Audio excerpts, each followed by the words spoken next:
Hello everyone. Today we'll be solving problem number 337, house robber 3. So what the question states here, we are given the root of the binary tree where each node represents a house with some money. You can clearly see here. We are given the root of the binary tree where each node represents a house with some money. We cannot rob directly connected houses. We cannot rob directly connected houses. We have to return the maximum money the thief can rob without alerting the police. And only condition that they have given here is we cannot rob directly connected houses. Parent and the child, 3 and 2, 3, this one, 3 and 3 here. This one I'm speaking of. They have mentioned it with this color, right? Maybe this one and this one. We can drop this one and this one, or we can drop this one and this one, but we cannot drop this one. We cannot drop this one. This is directly connected to the parent. This one as well, right? So we cannot drop directly connected houses, parent and child. We have to return the maximum money the thief can drop without alerting police, right?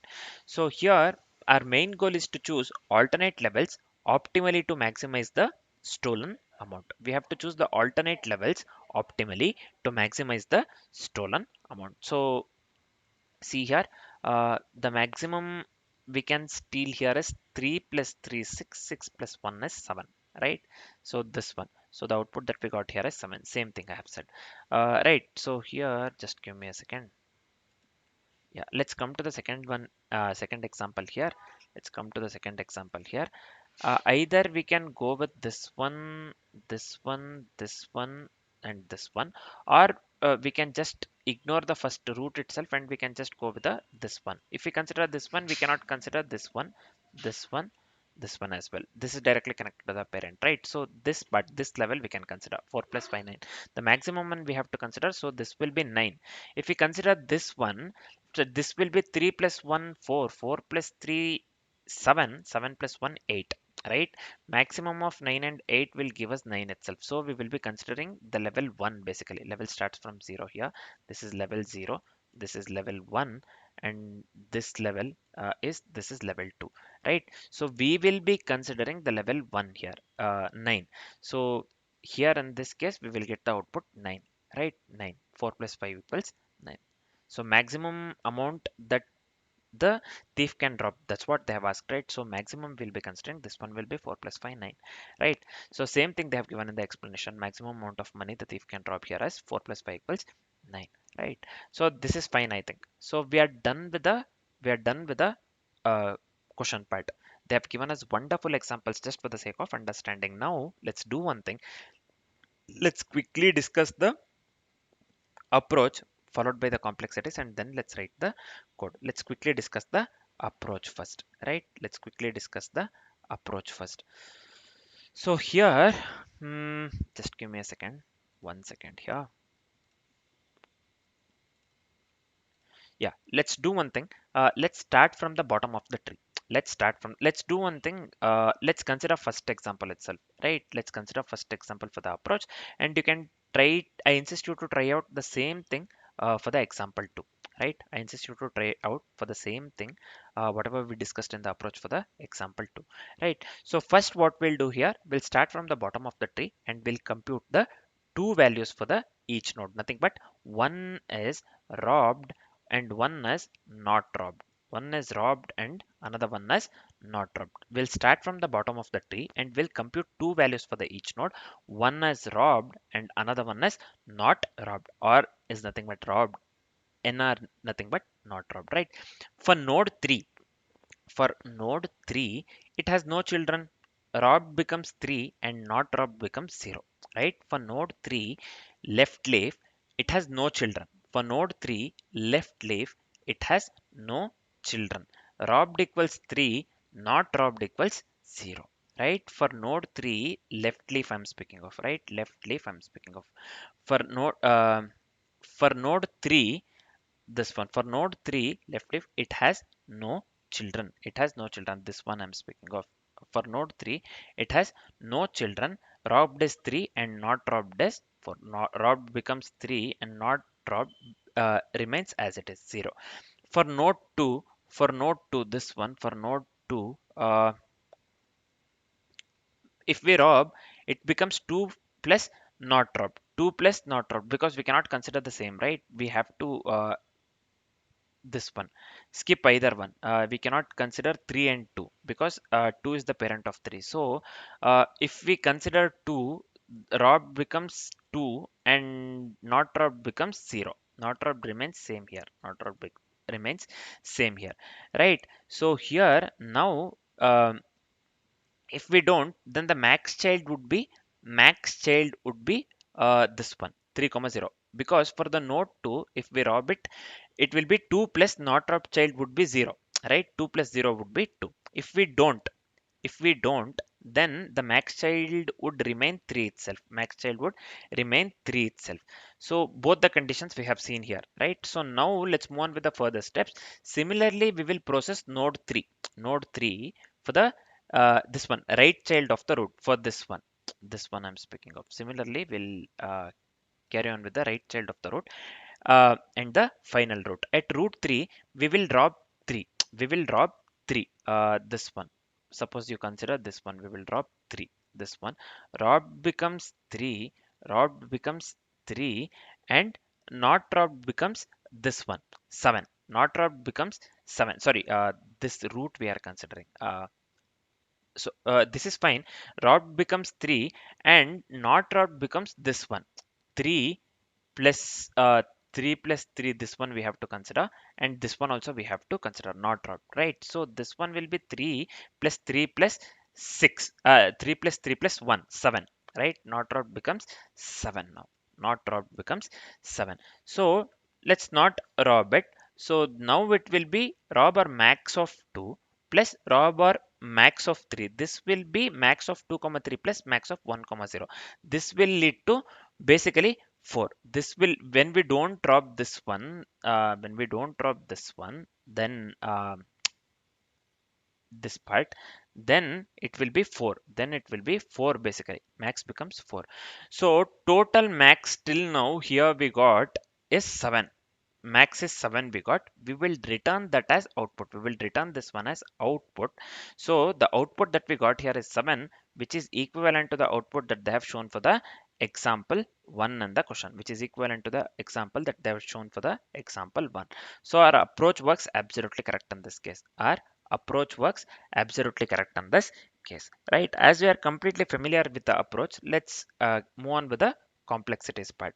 So the overall time complexity would be here big O of n. The overall time complexity would be big O of n. Why it is big O of n here? Because we are visiting each node, or we will be visiting each node with a constant work. Constant work, right? So here the time complexity, overall time complexity would be big O of n. And what would be the space complexity here? Space complexity would be big O of h. Space complexity would be big O of h, right? So because we will be making use of the recursive stack space, we'll be going with the recursion. So we will be making use of recursive stack space, where h is nothing but the height of the tree. Height of the tree. So at the worst, in the worst case, if the tree is skewed, we have to consider big of n, or else for the binary tree we have to consider logarithmic n, right? So it's better to consider big of h rather than the big of n and big of logarithmic n, right? So it's better to consider height of the tree, nothing but big of h here, the space complexity. The time complexity and the space complexity for the code that we'll be writing in the future would be big of n and big of h respectively. Now, as we are completely familiar with the approach and the complexities part, we are good to write the code. Let's start writing the code. First step is here, this one. We have to go with the result. We have to go with the result array, right? So here, mm, uh, one thing I didn't mention is we'll be going with the DFS. So that's what I showed during the approach itself, right? We started at the bottom node, actually bottom node, or the bottom this one, leaf node, right? So we started with the bottom leaf node, and we went with left side first, then right side. Depth, basically depth first search. We will be going with the DFS basically. So here I'll do one thing. I'll just consider the result, and let me send this one to DFS. So here we will be making use of the DFS. We will be making use of the DFS helper method. So before writing it in the main function drop, so I'll just write the helper method or the helper function dfs here. So I'll just go with private int dfs, right? So this will be dfs, this one will be tree node. So this is fine. So here within this method, so let's go with the base case, nothing but the null node. If the node is null, then we have to return new int. So this one is if node equals null, then it will be return new int. So this one will be uh 0 comma 0. 0 comma 0. So this is the base case. Then the next thing is we have to recurse left and right subtree. We have to recurse left and right subtree. So this one will be left equals dfs of node dot left, and also the right, I'll just go with dfs of node dot right. So I'll just go with dfs of node dot right. So this is fine. The next step is if we rob the particular node, then we cannot rob its children. So accordingly with the question, we have discussed this one, right? If we rob particular node, if it is the root, then we cannot rob its children. So I can just articulate in the form of code in this way: rob equals node dot val plus left of 1 plus right of 1 plus right of 1. So this is fine. So the next step is if we don't drop here, if we don't drop the particular node, if we don't drop the particular node, then we have to take the max of the children. So the max from the children. So this is what we did in the approach. This is what we did in the approach. We got 4, right? The final step. The uh, final step, we got 7. Before the final step, we took the maximum from the children, nothing but 4, right? We uh, discuss same thing in the approach, right? Same thing we will be uh, articulating in the form of code. If we don't drop, then we have to take max from the children. Then we have to take max from the children. Just give me a second here. How can I write this one in the form of code, right? So I'll just give here int not uh, rob. This one will be math dot max of hmm, left of 0 of 0 comma left of 1. This is fine. Left of 1. So this one will be math dot max of right of 0, right of 0 comma right of 1. This one will be right of 1, right? So this is fine. The final step here would be we have to return both scenarios to parent. We have to return both scenarios to parent. So this one will be return new and both scenarios, because we are considering either this one. If we rob the parent, then we cannot rob its children, right? So that's what. So either we have to consider this part as well, and while dropping this part as well, considering the root and the subchildren, or considering the children of the root. So either we can go for any two, but not the two. If we rob this one root, we cannot rob the children, right? So we have to return both scenarios to the parent. So I'll just go with here new int of rob and not rob as well. So I'll just finish it off here. So let's make use of the helper method or the helper function dfs within the main function, right? So here this will be dfs of root. This is fine. And this one will be return math dot max of uh, this one will be result of 0, and this one will be result of 1. So this one will be result of 1. So this is fine. Let me format the code once and let me hit the run button. So this is it for the code. So we have the compiler, right? So this has to be small a. Where is it? Line number 15, right? So where is it? Oh yeah, here this has to be small a. Let me run this one again. So again, we have this one has to be small I, right? So let me hit the run button again.